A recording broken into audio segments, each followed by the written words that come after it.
Hi, I'm Amber, And I'm Kirsten. and you're listening to Lurking in the Shadows.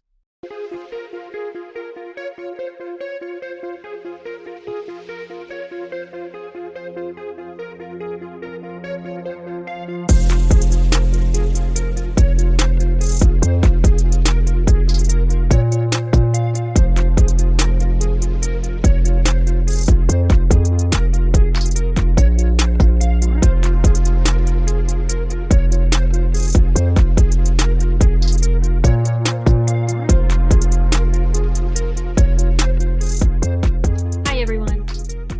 Hi! Hello. Happy Thursday. Happy Thursday! Oh my soul. Okay, yes, happy Thursday.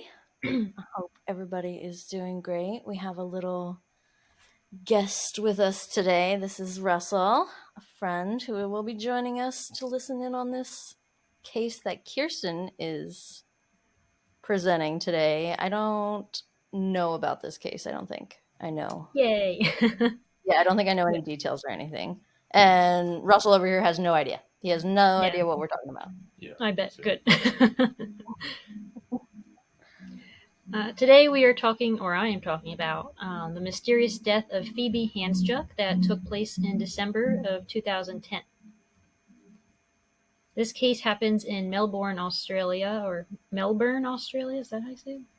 Melbourne. I know when they say it, it's completely Either different. It's like Melbourne. Yeah, they say Melbourne. it like that. Yeah. But I don't have their accent, so I'll just say Melbourne, because I don't want to offend anyone. Someone will be offended. Maybe if we have any Australia listeners out there. So Melbourne is on the southeast coast of Australia in the state of Victoria. Phoebe's case is so bizarre there hasn't been another death like it in Australian history. So buckle up because this is another infuriating case. Mm. And this is course. also my longest case so far. I have no idea how long this is going to be. But I have Do you think it 16 needs to be pages. a two-parter? Maybe. Ooh, We'll no, see. not a two-parter. Yeah, it might be. Might be, all right. This case reminds me a lot of the Ellen Greenberg case, which we covered in episode 3, and they happened only 1.5 months apart. So I'm going to, throughout, I'll mention, some similarities between the two. I'm also going to give a trigger warning now because the term suicide will be used throughout this case. So like always, we're going to start with the background of the victim. Phoebe was born by emergency C-section on May 9th, 1986 to parents Natalie and Leonard, but he goes by Len. But she was born a healthy baby.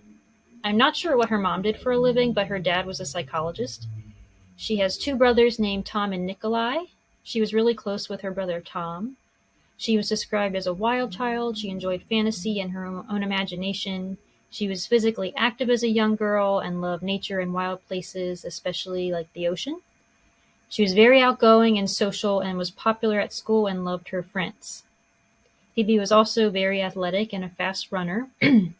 She played basketball on a team, and when someone fouled her, she would suddenly rise to a different level of play.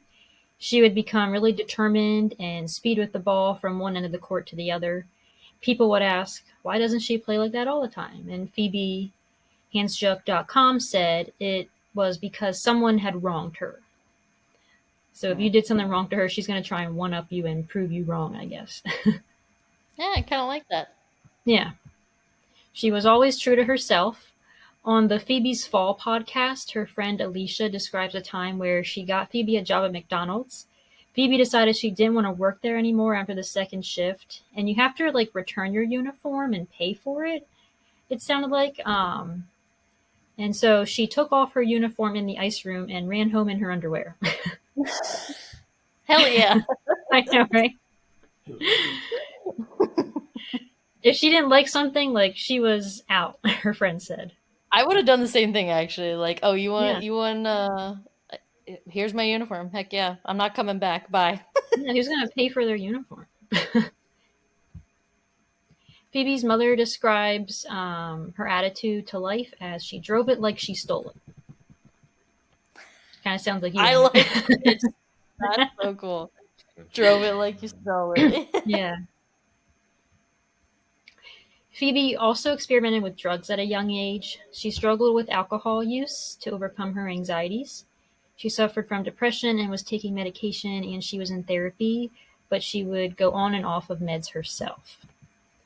The site I was reading said she felt things deeply and at times was prone to melancholy.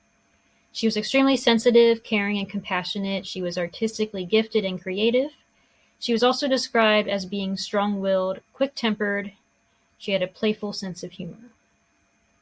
Phoebe was very loyal to her friends. You could always count on her to stand up for you. She was very protective of her family, and she loved her brothers. Phoebe got into karate. I was about to say karaoke. Karaoke. Karaoke karate. She got into karate and kickboxing and planned to get her black belt in 2 years.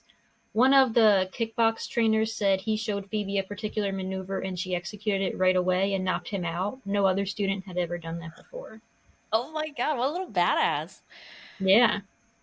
And with her trying to get her black belt in 2 years, I guess that's also like kind of unheard of. I guess it usually takes like up to 5 years to get your black belt, and she was like, "Nope, I'm getting it in 2." Wow. This girl, she go get her. Right? She had a very close relationship with her grandmother, Jeanette, who she often confided in. And I thought that was ironic because I was also very close with my grandma named Jeanette. Yeah. Phoebe was also a very pretty girl, and she liked older men. Her family says she would become obsessed with them. Her parents did get divorced when she was a teenager, and she didn't really see her dad much for a few years. So I don't know if that had anything to do with her, like, latching on to older men. Yeah, I had some daddy issues. I may have seen a few older men in my time. Yeah. Yeah, she says. Yeah. You know? For sure. That's all right. You live and you learn. Yeah, that's right. One of the men she kind of became obsessed with was a married neighbor with 2 young children. One was with a teacher when she was 16, and he was in his 30s. That's messy. Yeah, teacher. Yeah. Yeah. Phoebe and the teacher had like a full-on relationship to the point where he changed schools so it wouldn't be against her school's rules. Oh. Whoa. That's, Yeah. yeah. That's no. 30 and Yeah, 16, it's a little absolutely not. scandalous. No. Yeah. That's This teacher gross. even lived with Phoebe and her mom for a time. Oh. Wow. Yikes. Her family says it was a stable and loving relationship until it came to a natural end. Phoebe then started a new relationship with another older man. This time he was an actor and musician. She liked them big ballin' Yeah. boys. Yes. Particular taste. Yeah. She also sought out another teacher, her art teacher in college, and sent him emails demanding he have an affair with her. Oh my! He accused her. Yeah. He accused her of stalking, and she was kicked out of art school. Wow. Okay. Was Phoebe still in therapy at this point, though? Because I think off and on she was. I think therapy could have helped her a little bit with those little issues. Yeah. I don't know for sure if she was, but it's a little abrasive. Yeah. Emailing, threatening. Definitely has some issues she needs to work out there. Yeah. Yes. When she was 23, Phoebe worked as a receptionist at the Lindley Godfrey hair salon in South Yarra, where she met, I think the article said 43-year-old, but I think he was 42 at the time they met. His name was Anthony Hample. He was one of her clients. He was a handsome events producer who started 2 of Australia's premier event management and entertainment companies called Think Creative Events and a live events agency. He was a lot different than the men she typically dated. He was polished, wealthy, and connected. His father was Supreme Court Judge George Hampel, and his stepmother was Victoria County Court Judge Felicity Hampel. At the time of her death, Phoebe was living with Aunt for about 14 months in a luxury apartment, and they were dating for about 18 months. But it seems their relationship may have been rocky. Phoebe began to change while she was dating Aunt. She didn't spend much time with her older friends and adopted his circle of friends. Vanessa Levin, who had been friends with Aunt for over 20 years, was one of those new friends, and her and Phoebe became pretty close. She is later quoted saying, "The couple had problems. Aunt was controlling. He loved her, but she had no voice in the relationship." Phoebe also had short, dark hair at this time. She previously always had longer hair. She looked like a younger version of Aunt's sister, Chrissy. Chrissy would lend Phoebe clothes to match her new lifestyle. Phoebe told Jeanette, her grandmother, that Chrissy was a coke dealer, and that's how she makes money. Oh. Yeah. In 2014, Chrissy Hampel was caught selling bags of cocaine. She got off light to not cause embarrassment to her family. Because of her judge parents. Yeah, the judge parents, yeah. I knew already that the whole reason you were bringing that up is they were going to come back to shine their pretty little faces and save somebody in here. So that says a lot about what this family can get away with. Yeah. Which is also very similar to Ellen Greenberg's case when her fiance, his dad, wasn't a judge. Or no, his uncle was a judge. Was it the uncle? Yeah. Yeah, it was the uncle. Yeah.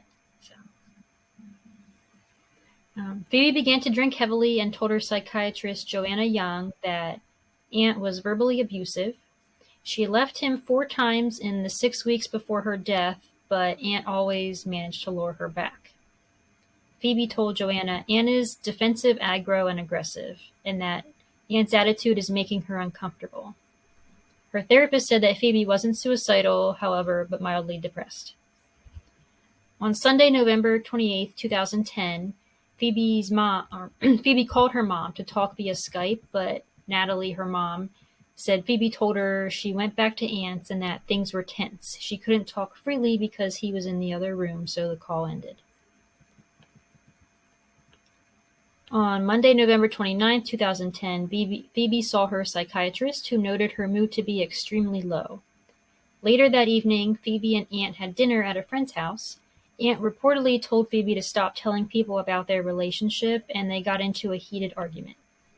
Phoebe was upset and left to meet an old friend named Brendan. Aunt called her 27 times while she was with him. Brendan says she threw the phone across the road, breaking it, and that Phoebe had ended up going to her mom's house where she had a talk with her mom's significant other that night. Kind of just about the situation.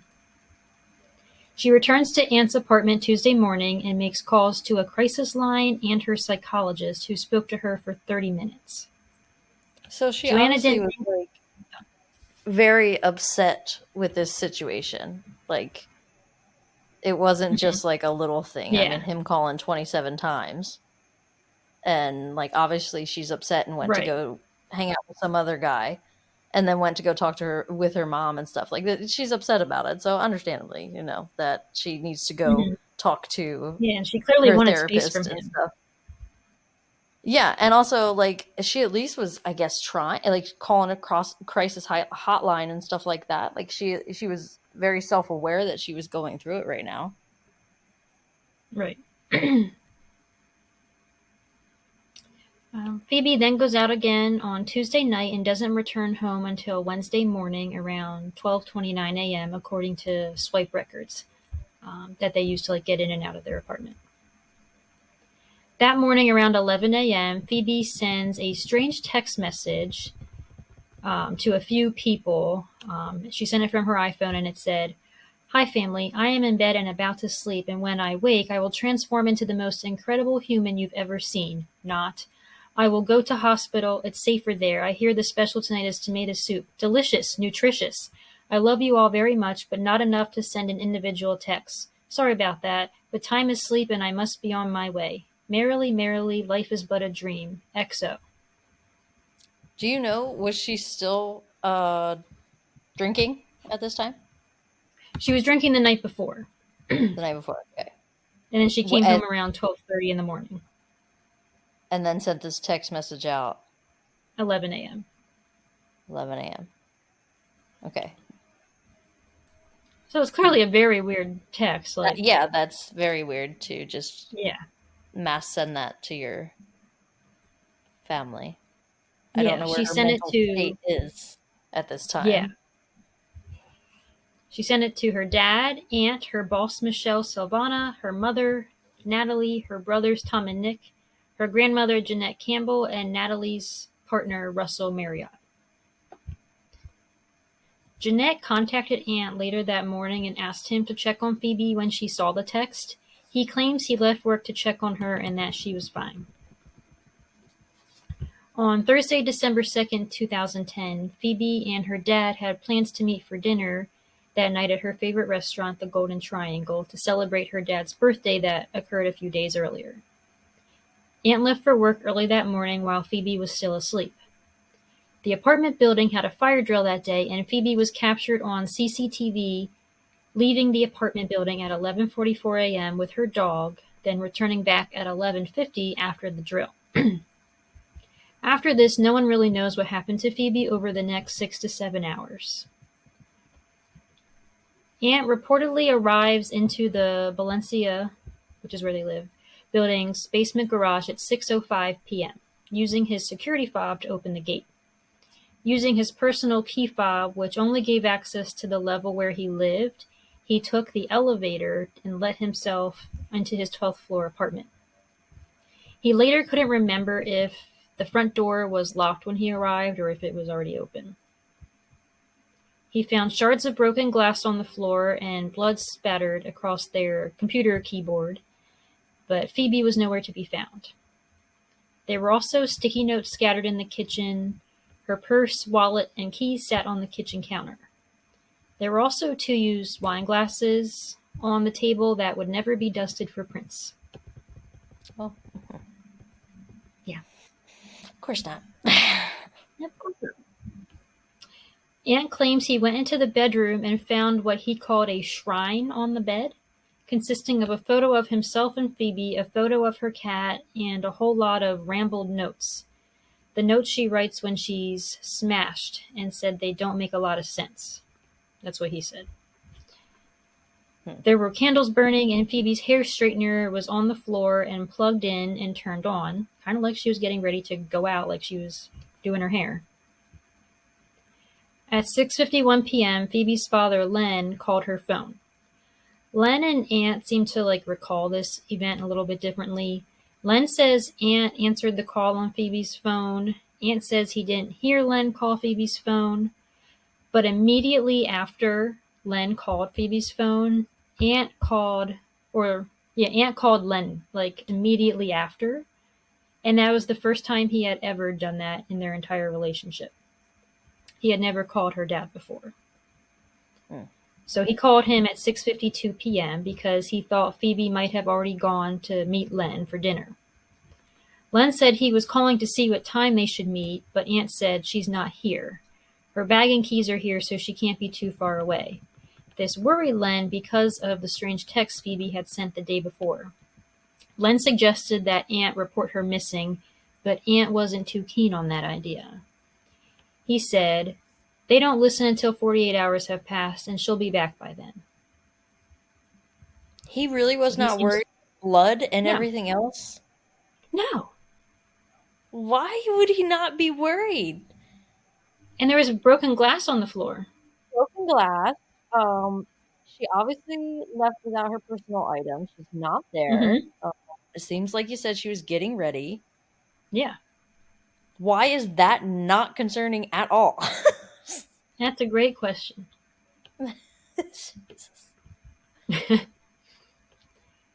After this, Aunt ends up calling the Golden Triangle and orders takeout for just himself. Oh, okay. So the place they were all supposed to go eat dinner at, he's like, actually, let me just order dinner for myself only. while my girlfriend's missing, and I have no idea where she's at. Yeah, but she'll be home. You know. Yeah, she'll come home at some point. Suspicious. It is suspicious. Just after 8 p.m., he buzzed the delivery boy up to the 12th floor. The guy said to Aunt, "Man, what's going on here? The front building is swarming with cops. There's police cars, ambulance. I had to prop my bike up further up the street. Hope your dinner isn't cold." This was unusual, so Aunt went downstairs and approached a detective to ask what's going on. The policeman, acting Senior Sergeant Andrew Healy, told Aunt that a woman's body had been found in the trash compactor room. Aunt mentions his girlfriend is missing, so Healy asked Aunt whether Phoebe had any distinguishing features. Aunt told him she had a tattoo on her right wrist to match one on his own wrist, which he showed the detective, and a stud in her upper lip. Healy then followed Aunt up to their apartment, where he asked if Phoebe had a tattoo on her stomach. Aunt said she had. Healy examined a recent photo and confirmed that Phoebe's facial features matched those of the dead girl in the trash room. At this point... Sorry, were you going to say something? No, go ahead. Oh, okay. At this point, he told Aunt that he believed the dead girl was Phoebe. Healy went back downstairs, then returned with another detective to examine the apartment. Healy observed that there was broken glass and some blood on the floor. They also saw the post-it notes allegedly left by Phoebe, and the dog was in the process of ripping up a cushion. They found blood on the floor of the 12th floor refuse room, which contained the trash chute, and a spot of blood on the door handle. Aunt then calls his mom and stepdad at this time. His father was out of town. Aunt then called Len back to tell him Phoebe was dead. Her family was obviously devastated. Her mom was actually in the process of getting things ready for her brother's 18th birthday party that was supposed to happen the next day when she received the phone call. So we're going to jump back in time a little bit. Between 7:06 and 7:09 p.m., a housekeeper was looking for a broom. She tried to open the garbage room door, but something was blocking the door, so she shoved it open and saw a woman lying on the ground in a pool of blood, and there was a trash bin on the floor. A pair of Prada sunglasses were also on the floor next to her. Police were called and arrived between 7:15 and 7:30 p.m. Paramedics also arrived around 7:30 p.m. Christy Cook, one of the paramedics, ran over to the scene, but a police officer was guarding the door and told her it was a crime scene and she wasn't permitted to enter. There's a body of a bleeding woman on the ground and you won't let EMS help or assess her? Why? Yeah, why? Did they confirm that she's dead at this point? No. So Nobody checked okay. Nobody's checked her at this point. They No. were just like, oh, They're there's just somebody assuming. laying on the ground. Mm-hmm. Let me block the door. Yep. Wow. Okay. My goodness gracious, great balls of fire. I don't think I'm mentally prepared for how much these police are gonna fuck up. I really don't think I am today. Just get ready for it. I don't know if I am. Because I can already tell if this is the first step. The bodies on the floor were already fucking up. Yep. I'm on page 7 of my 16 pages of notes, so we got a lot to go through. Oh, God, okay. Goodness. Right. Christy, the paramedic, observed from the doorway that a female was lying on her back with cuts to her right thigh and hip, with her right foot in an unnatural position, leading Christy to believe there was probably a fractured ankle. She noted the body showed generalized cyanosis, so a bluish tinge. No spontaneous respirations appeared, and she seemed deceased. And she's just noticing this from, far away, because they won't let her in. Yeah. Phoebe had fallen 40 meters, or 131 feet first down the garbage chute. Jesus. 130 feet. Wow. Yeah, from the 12th floor down. 12. Oof. Oh, yeah. 12 floors. I couldn't imagine. Yeah. No. So this part's a little horrific. Okay. The garbage compactor at the bottom had basically severed her right foot off. That's what they do, compact. And Yep. I bet her foot, unfortunately, was just there. Mm-hmm. Whether she was alive or No, not at that point, there was nothing she could have done about it. she was. Okay. Yep. Mm-hmm. Yo. Owie. No, yeah. No medically trained person attended to Phoebe after she was discovered. No one checked to see if she was still warm, to check if she had a pulse, and was actually dead.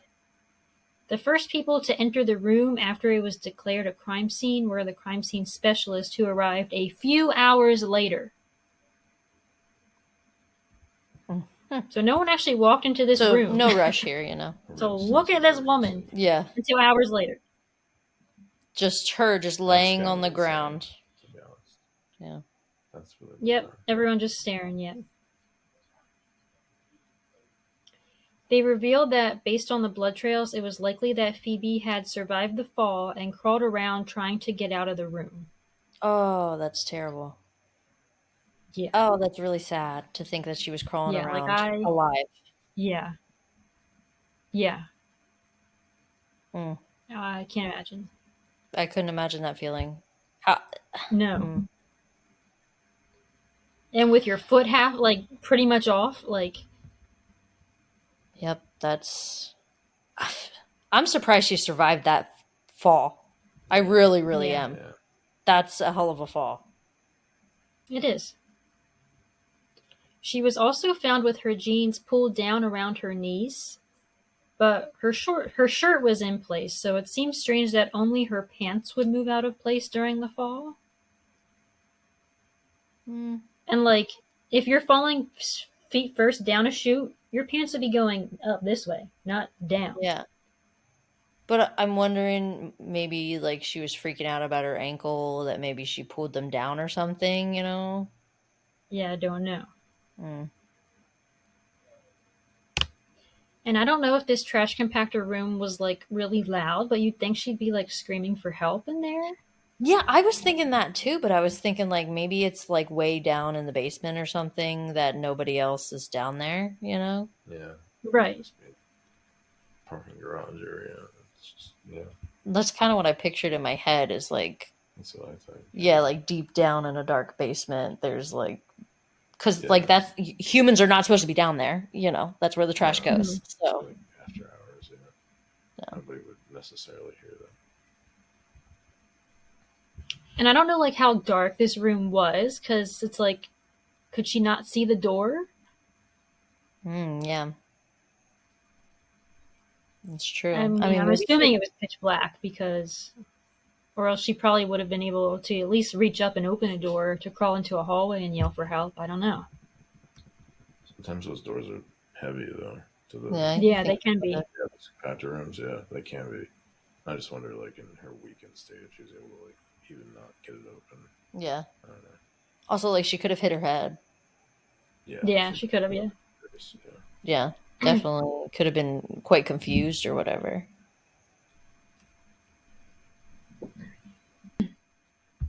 The coroner concluded that Phoebe entered the chute sometime between 12:03 p.m. and not less than 7 minutes before 7:09 p.m.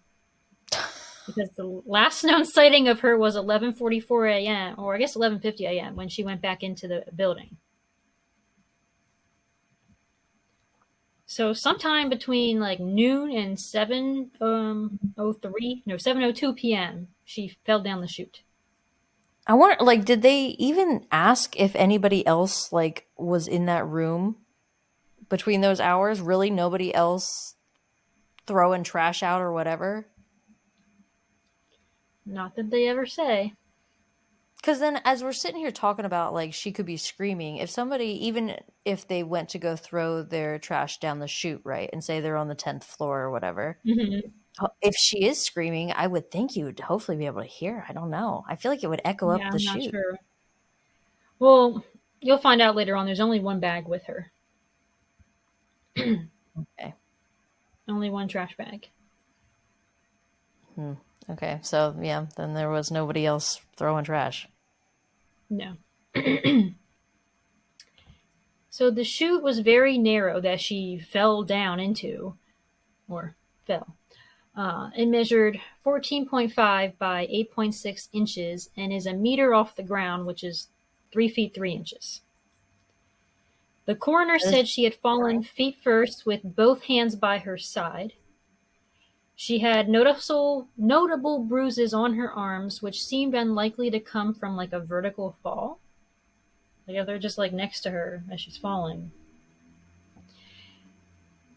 The toxicology report revealed a blood alcohol level of 0.16 in her system, more than 3 times the legal limit, and 20 milligrams of Stilnox, which is a prescription sedative formerly known as Zolpidem or Ambien. Oh, she had an Ambien. Okay. And Ellen Greenberg also had an Ambien prescription. Yep. Mm-hmm. Ambien's a hell of a thing.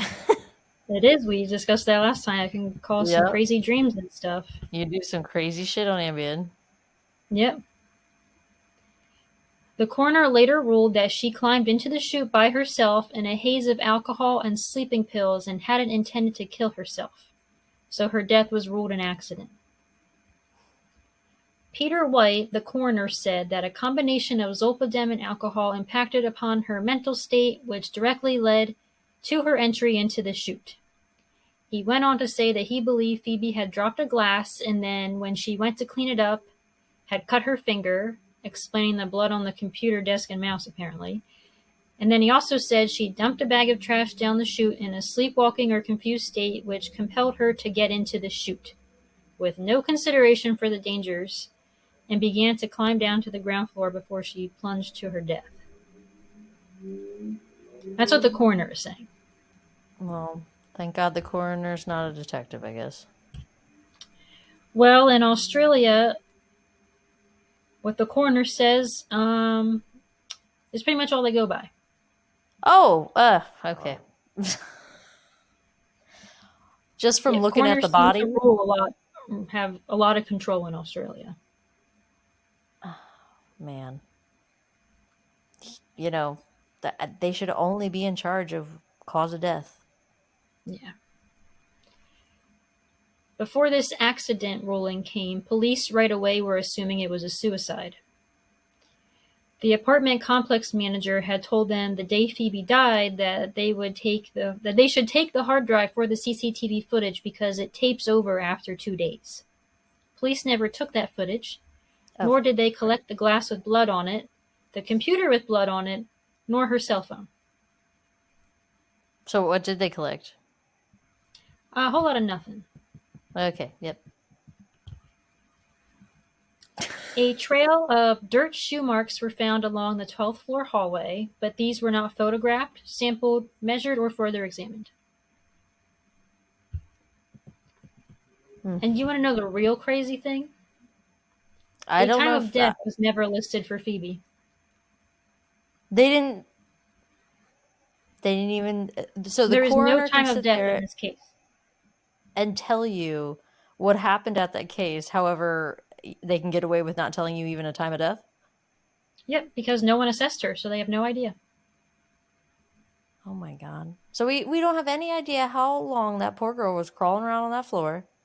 Somebody could have saved her. That's why they said she went down sometime between noon and 7 p.m. They have no idea. And they never grabbed any of the camera footage, nothing. Nope. It tapes over after 2 days and they didn't take it.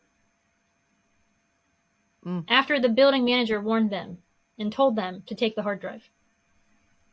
If you're a building manager out there and you try to tell the police this and they don't do it, just pull the footage, man. Just put it aside. Save it somehow. Just take one for the team. Shit. Yeah, police saw her on the ground. Were like, well, it must be suicide because she's laying here on the ground. Yep. She definitely jumped 130 feet down to her death. Yep. It's fine. They didn't check her for signs of life, nor did they allow paramedics, like I discussed before. I want to know where this second wine glass is coming from, too. Yeah. Yep. Who was it for? Mm-hmm. The Phoebe's Fall podcast interviewed other investigators to ask if a time of death would have helped the investigation, and they said yes. Phoebe also had 2 cell phones, an iPhone that it kind of seemed like her and Aunt both used it, but it was more hers, and she also had a Nokia. The Nokia has never been found. Aunt claims he took the iPhone for repair Wednesday morning due to the cracked screen that happened on the night before, and then changes his story to say he might have taken it Thursday morning. So if he took it Wednesday morning before he left for work around 8 a.m., how did Phoebe send that weird text? Well, that's true, yeah. Did Phoebe send that text? I don't know. It was kind of off the wall, so maybe she didn't. Yeah.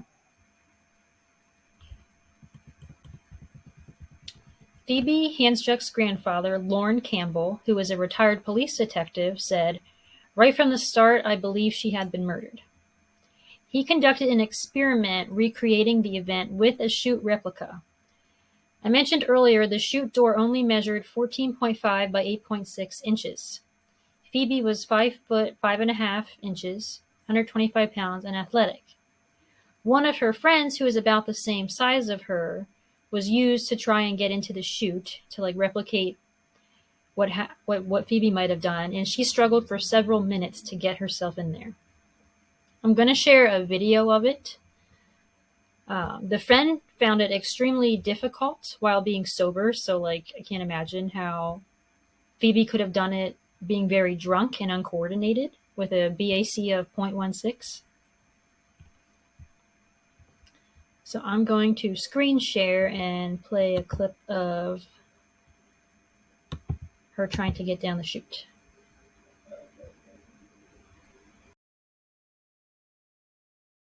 Of alcohol and Stilnox found in her system. But it's a ruling the family believes is based on inconclusive evidence and is physically impossible. I knew that someone affected by that level of alcoholic intoxication couldn't pull that off. Using a replica of the chute in Phoebe's building, Lorne wants to prove his point. Do whatever you have to do to get into this. Really try hard to climb into it. When you see it like that, it's very small, isn't it? I feel like I need to help you. Viv, Phoebe's close friend and her match in height and size, struggles, even though completely sober. What are you finding difficult at this point? Just trying to see how I can get my body in. With the weighted door to the chute over a metre off the ground, the opening a mere 36.5 centimetres, and nothing to hold on to, it takes a great degree of determination to even sit in it. What a mission. And once in, it's incredibly difficult for Viv to manoeuvre her entire body into the throat of the chute. It's really squashing, it's a bit of a... Are you all right? It's a tight squeeze to get in. Yeah. Watch it. Oh, God, you're amazing. Oh, I just don't want you to get hurt. No. Poor sweet. You okay? Oh, Yep. Jesus. Well, we've helped, which we shouldn't have done. Well, she was going to get injured if we didn't. Yep. Stand up for us. 4 steps this way. I just don't believe that anyone could possibly do it under the influence. If you're 0.16, there's no way you'd be able to handle that balance aspect of it. I just see that as being an amazingly complicated physical feat. You okay? Yeah. Excuse this question, but the exertion that we saw you apply to getting in there, none of that was made up, was it? No, it's give it a go. No. But you weren't trying to prove a point. No, it's really hard to try keep my balance. It's because there's nothing to latch onto. Do you think that she was similar to you in terms of her ability to climb? Yeah, pretty similar. But I know myself, if I've ever been drinking, I'd be falling over, so... So what are you saying happened? Well, I'm saying that I believe someone put her in there. Do you know who that person is? No, but I've always had suspicions about it, but nothing that I can prove.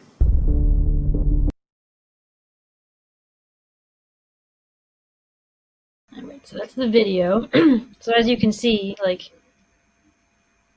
there were many times, like if this Phoebe was actually doing this on purpose, there were many times when she easily could have stopped herself from doing it. Because it took that girl how long to actually start going down the chute before she got herself in the right position. Yeah. And like, why? I mean, why would anyone do that?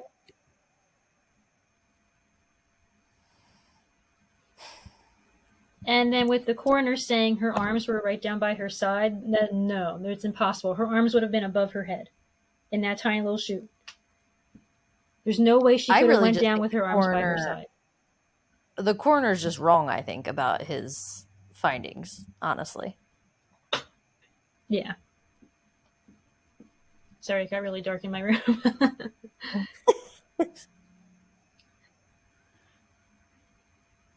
So that's like the size of the chute that Phoebe went down. There's, as he says, by accident, foot first. There's no way. And as you can see, the chute doesn't open the whole way. It only opens a little bit. Why would she also like look at that chute and be like, okay, let me crawl in? I mean, right? Yeah, Ambien is a hell of a drug, like we said, but you know, like. And I feel like if she had accidentally fallen down, taking the trash out, wouldn't she have fallen head first, like leaned in while putting the trash bag in and then slid down? But even that would have been impossible. It's a meter off the ground. Yeah. No, I don't think she accidentally got herself in there. But also, like, sitting here thinking about if somebody put her in there the way she did, if she did go down the chute the way that they're saying, I don't know. I mean, this is kind of like morbid, but if I was going to put a body down a chute, I'm going to put it down head first. Yeah. More than likely.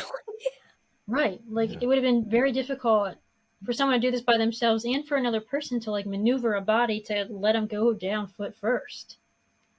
There's no way you'd put somebody's body in foot first, I feel like. It just makes no sense all around. No, like why did she go down that chute? Like, of course there weren't cameras in that room, like if only. It wouldn't have mattered anyway, they didn't collect the damn evidence. Yeah, that's true. That's true. Retired Victoria Police Detective Roland Legg said, "One of the major problems, apart from the dimension, is that the door comes up against your lower back and jams you in, so trying to maneuver yourself is then not helped by the fact that there is nothing to grip onto. And whatever Phoebe had in her system at the time would have made that even more difficult." Not only that, but if they're saying she went in herself, like I mentioned earlier, and her arms were by her side, like I don't see how that's possible. Like even when her friend went in the chute, her arms were above her head, trying to like squeeze herself down. How could she have fallen with her arms by her side? It just doesn't even make sense. There wouldn't have been enough room for her to even move her arms from above her head down to her side. Crazy. It doesn't make any sense, is what it is. It really doesn't. It doesn't. It honestly would have been, I feel like, easier to go down head first. Yeah, that's what I'm saying. If she did this on her own. If she went down head first, I could understand her arms being by her side because... Right. But if they're saying, I mean, with her ankle injury and stuff, I really am thinking that she didn't go head first. No. She had bruising on her shoulders, arms, and elbows. Could this have happened from falling down the chute, or possibly from someone like manhandling her? There were also no usable fingerprints on the chute's exterior, interior, or handle, which would be impossible if Phoebe put herself down the chute. Because like you saw in the video, there's nothing to hold on to. So like, to get herself down that chute, her hands would have been on the sides. It would have been on the handle. And they're saying there's no prints anywhere. Yeah. I don't even know if I believe that they actually looked. I know, right? Did they actually look? Like, surely she would have had her hand somewhere to steady herself. Yeah. If she was awake going down. Yep. Yeah, because if she wasn't, I'm sure getting her foot sawed off woke her up. God. Lauren and the rest of Phoebe's family, especially her parents, wanted answers, or at least someone to take them seriously and investigate all of these inaccuracies we just described. Len and Natalie arranged to meet Ant. When they showed up to his apartment, it was full of his friends, and he was apparently too distraught to come out of his bedroom where he was having hypnotherapy. Too distraught to come out of his bedroom. To talk to her parents, yep. A few days after Phoebe's death, both Phoebe and Ant's families got together. Apparently, George Hampel immediately went up to Len, saying Phoebe was very troubled and depressed, and of course this was a suicide. Oh, of course. But he wouldn't make eye contact with Len, not even once. Is that because he feels guilty about something? About helping with something? I think so. Personally. Len said he bit his lip but wanted to say, "Who the fuck are you to be making a psychiatric diagnosis? Why don't you stick to what you know?" Hell And yeah. to that I say, hell yeah.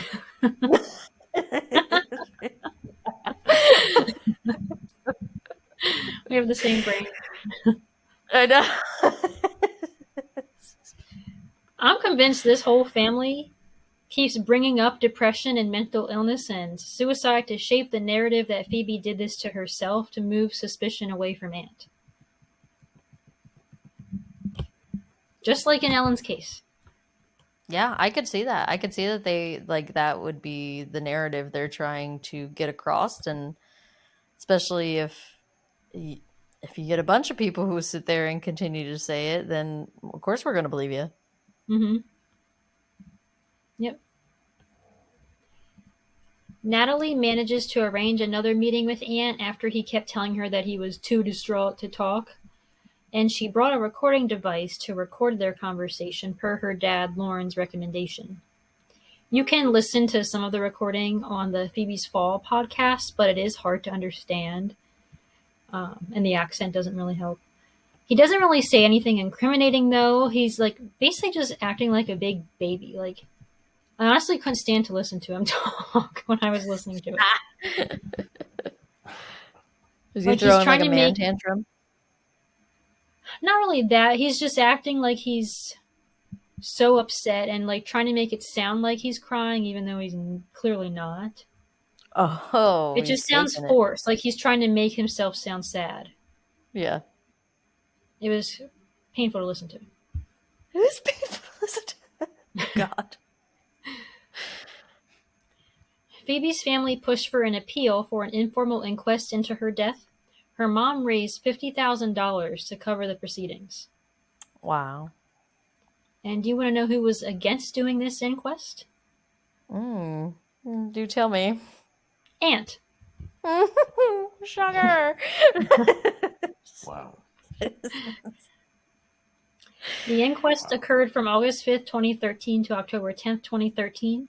Everyone from the case was called to speak, and every detail was analyzed.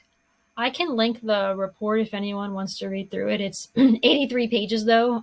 I did skim through all of it, though. Part of why it took me so long to research this case. One new finding was the computerized system that records the buzz-ups was shown to be fallible when no recording was found to indicate members of Ant's family going to the 12th floor the evening of Phoebe's death. So if you can only get up to the 12th floor because of having a thing to buzz in, how did they get up there? Because Ant previously stated the only ones with key cards were him, Phoebe, their housekeeper, and a man he was renting storage space to. So how did his family members get up there without any recording that they entered? So we can't really trust that buzz-in system. The coroner admits that this anomaly remains unexplained, but found it to be of no consequence. But this clearly shows this recording system is not reliable in reference to who goes up to the 12th floor. There was also a period of around 20 minutes during the fire alarm when the computerized system for recording buzz-ups was deactivated entirely. This would have allowed anyone to access any part of the building undetected by the recording system during that period, per PheobeHandsjuk.com. I didn't find anywhere in my research that if this was a planned fire drill or not, because I'm wondering if Phoebe was murdered, if this period of no one getting caught going inside could have been pre-planned and the fire alarm was pulled by someone to distract people and get them out of the building. Oh, that's a good... That's a good thought. Yeah, I didn't think of that. Because I didn't read anywhere that said this was a monthly drill or a planned drill.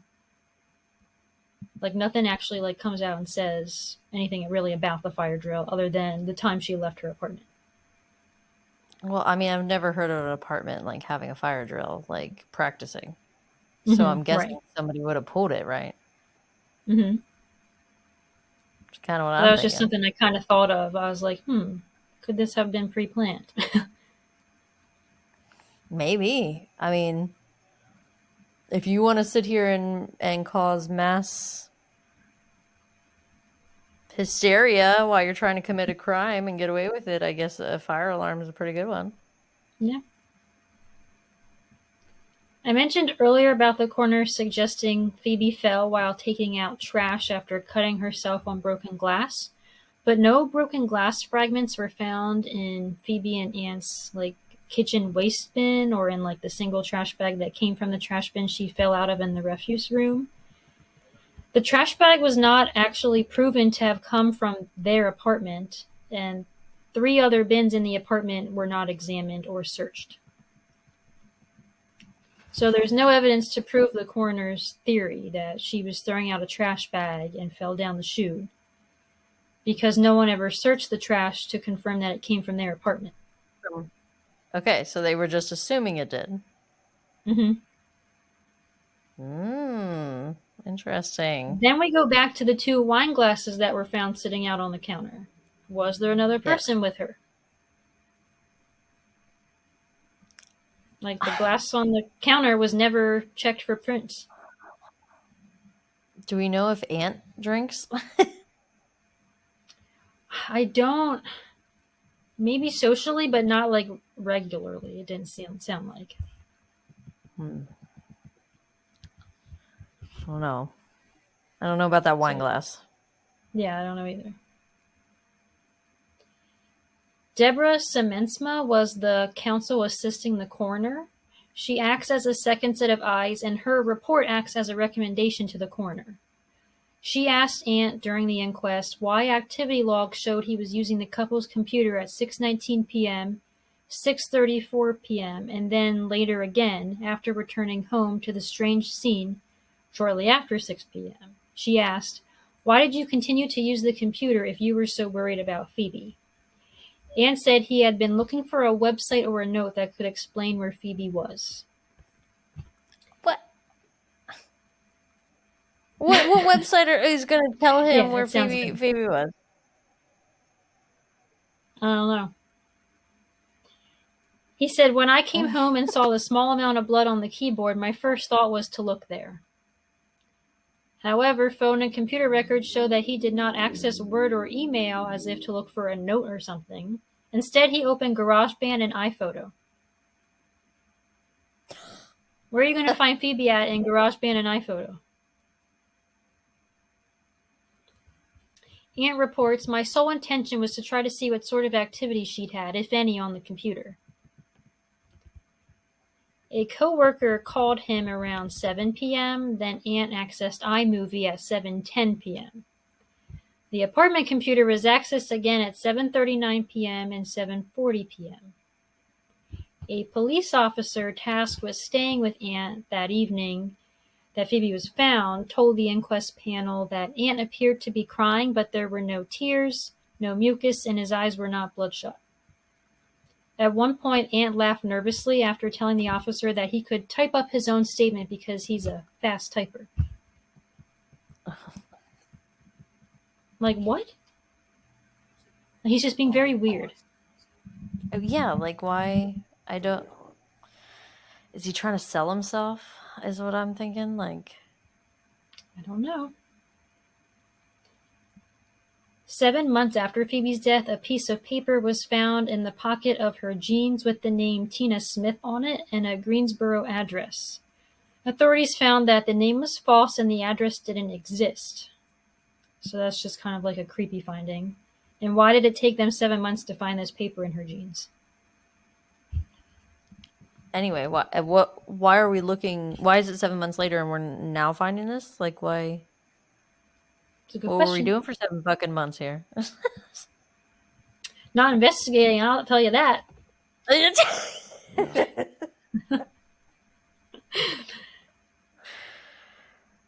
Phoebe's psychologist testified at the inquest stating she never felt Phoebe was at risk for suicide. She only mentioned it when she was recovering from binge drinking or relationship difficulties, but was never actively suicidal. Then they go into the investigation and during the inquest. It's mentioned that traces of blood had been found in one of the 2 elevators, but had not been secured. Traces of blood were also found on the concrete floor of the parking garage, but had not been secured.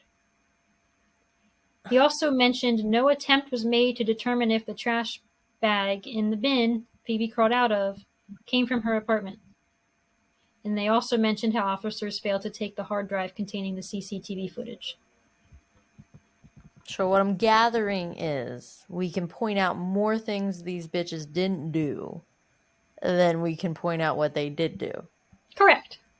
Okay, which really is a big problem in investigation. I mean, I'm not personally an investigator, but I feel like that's a problem. Yeah. I feel like I could have done a heck of a lot of a better job.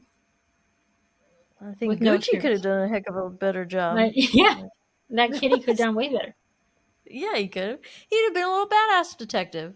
Yeah. Next, they go into her exam findings.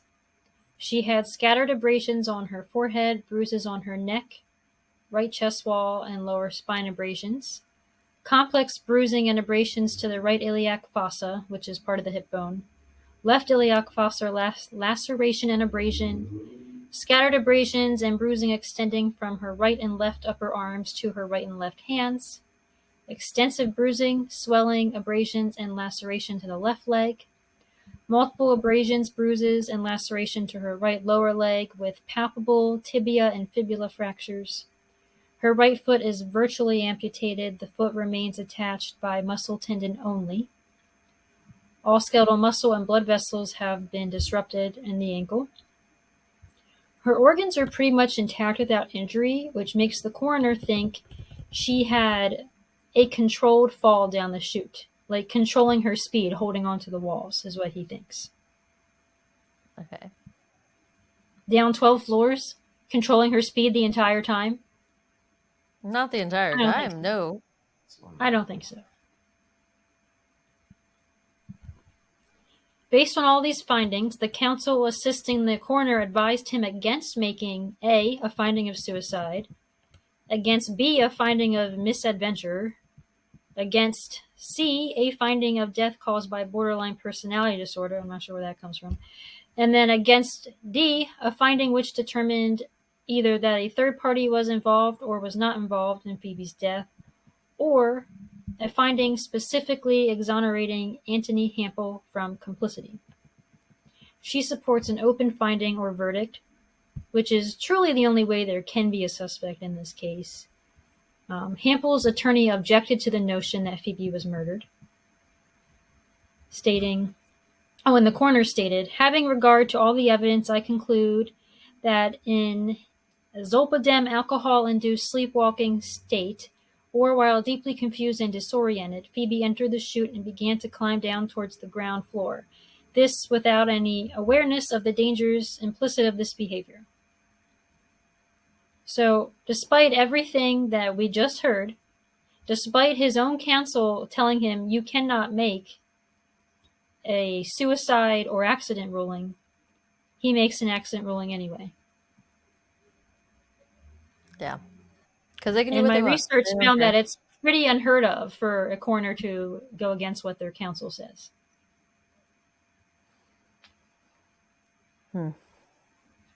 On December 10th, 2014, the inquest pretty much concluded in Ant's favor.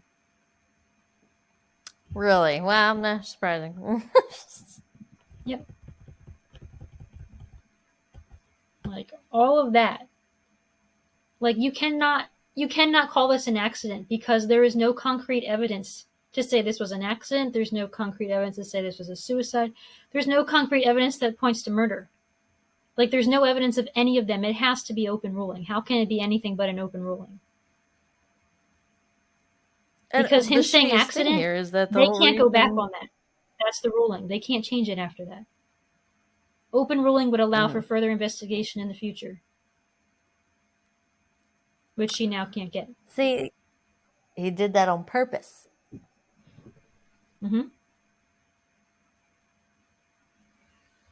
In 2016, Victorian Attorney General Martin Pakula asked the Coroner Council to review the rights to appeal against the evidence or weight of evidence.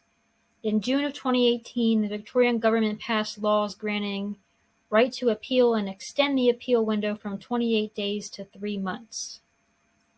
As of 2024, the finding in Phoebe's death remains accidental in the eyes of the law and will remain that way unless new evidence or facts are discovered. So one nice thing that came from this case is that they did extend the appeal window. But there's such lack of evidence here. Like, what are they going to do? That's why they should have wrote it an open case. Yeah. Because they pretty much tied everybody's hands then. Yeah, and I just feel so bad for her family. Like, they fought so hard to get this inquest just for the coroner to stick with his opinion, despite all the other evidence they brought forward. Yeah, that's ridiculous.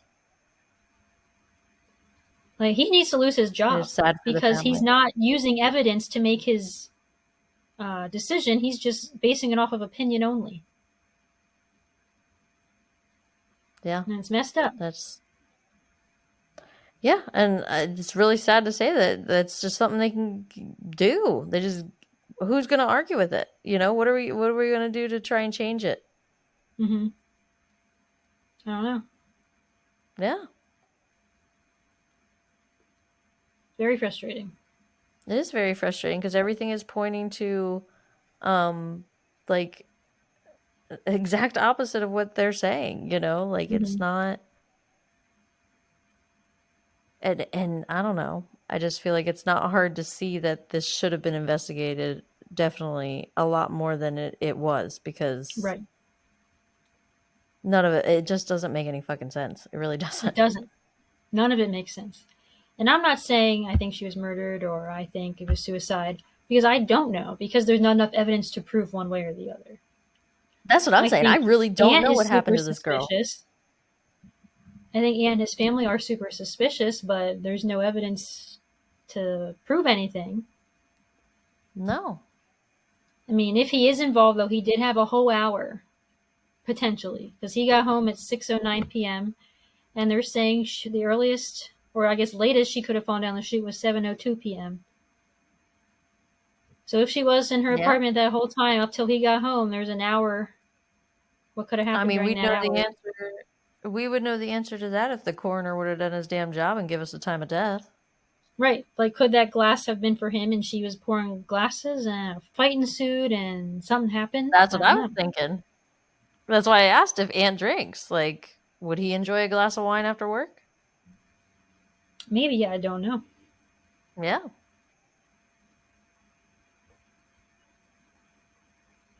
Another interesting thing about Ant is he had another young girlfriend who also died.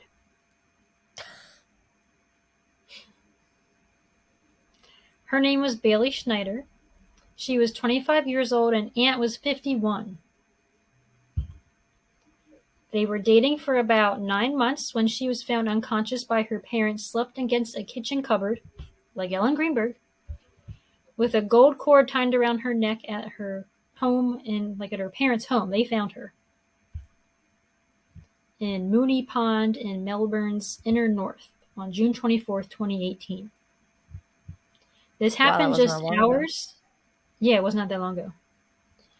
This happened just hours after her and Ant broke up.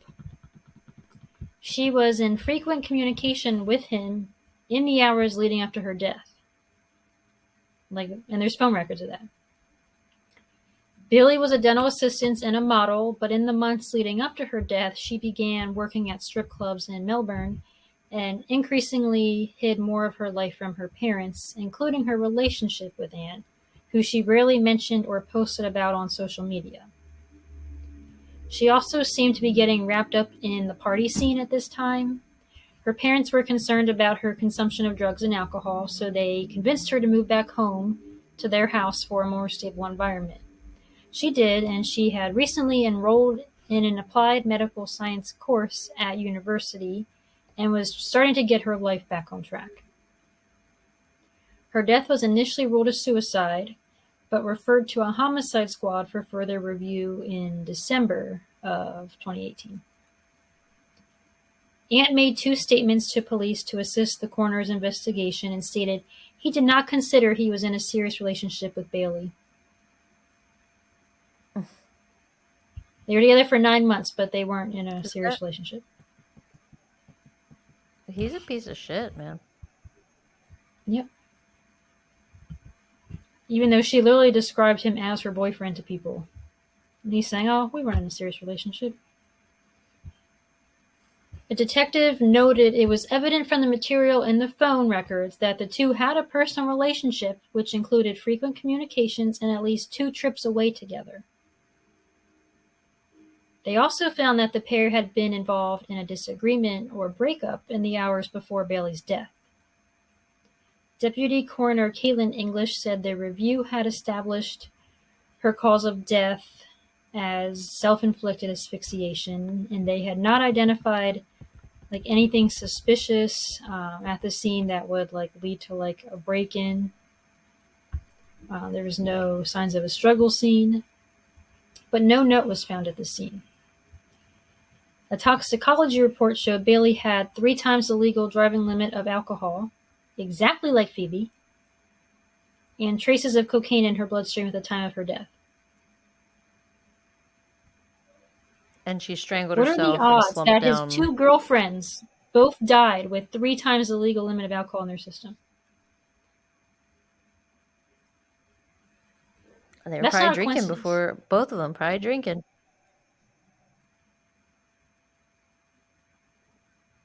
Her parents, Cameron and Sabine, had pushed for a deeper investigation into her death, saying it was hard to see how she could have killed herself. There was no suicide note, no obvious place to hang a rope, and they are still baffled by her decision to apparently she took out a life insurance policy 3 weeks before her death. The coroner extended her sympathies, but that's kind of where her case ends. But that's 2 of your girlfriends died with 3 times the alcohol in their system, the exact amount, both of them. And he's gonna... That's not a coincidence. Oh, sorry. There's no coincidences in true crime. Right?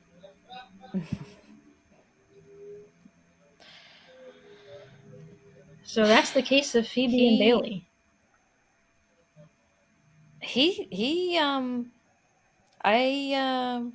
He's suspicious to me. Yeah, there's something not right. There's with both of the cases. No, she didn't strangle herself, and Phoebe did not throw herself down a garbage chute.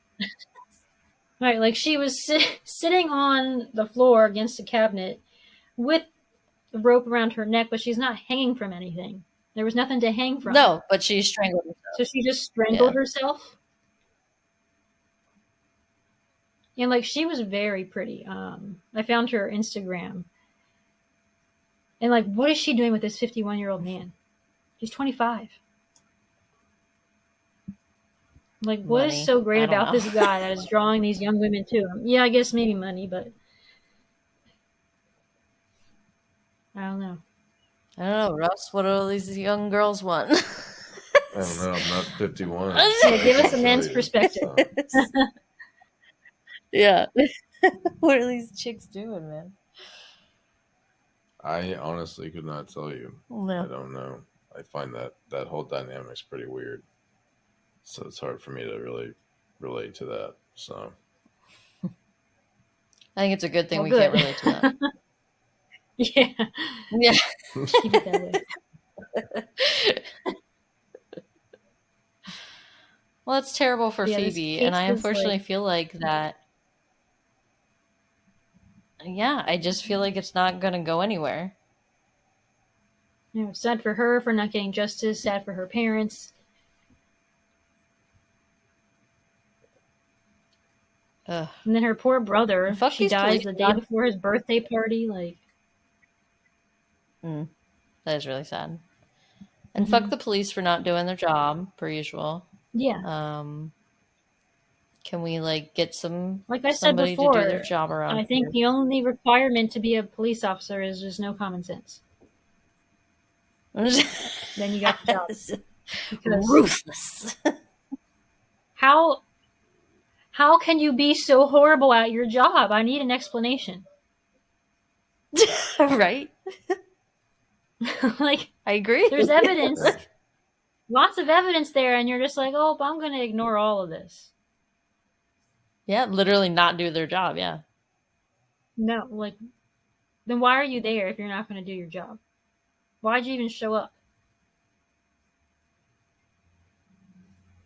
I don't know. Infuriating. And it's people like Phoebe then who become the victims of. It's probably a case we could have solved. It could have definitely, I feel like, looked at some footage. Anything could have pointed us in some kind of direction. Right, and there was footage available, and they chose not to use it. Yeah. That's just blatant ignorance, you know? Like, I'm tired of telling these cases. Why is there so much horrible police work?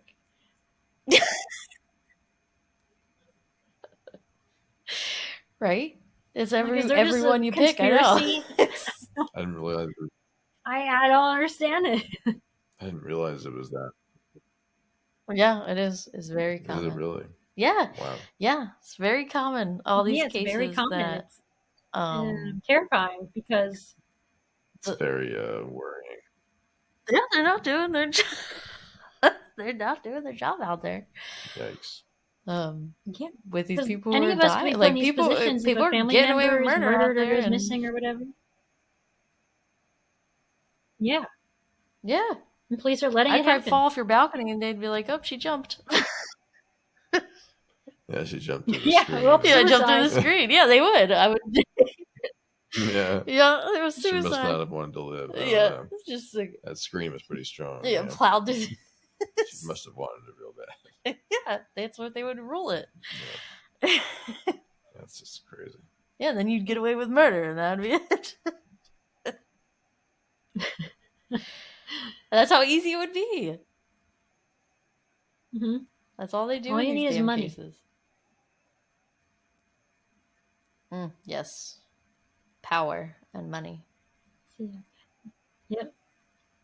So please leave us like comments on your opinions and what you think happened. Yeah, I'm curious to hear other people's thoughts. Yeah. So oh no, wait, maybe we should end this and say, thank you, Russell, for joining us. Yeah, you're welcome. Yeah. Thank you for having me, letting me do it. You did a really good job, Kirsten. That was a good one. It's frustrating, but Crazy. Yeah, frustrating. This one took me days to research. oh, I bet. It's a lot of pages. So make like a shadow and follow us on Instagram, At Lurking in the Shadows podcast, on TikTok, Lurking in the Shadows pod, on Gmail. Lurking in the Shadows podcast at gmail.com. Keep lurking around for our next episode. Bye.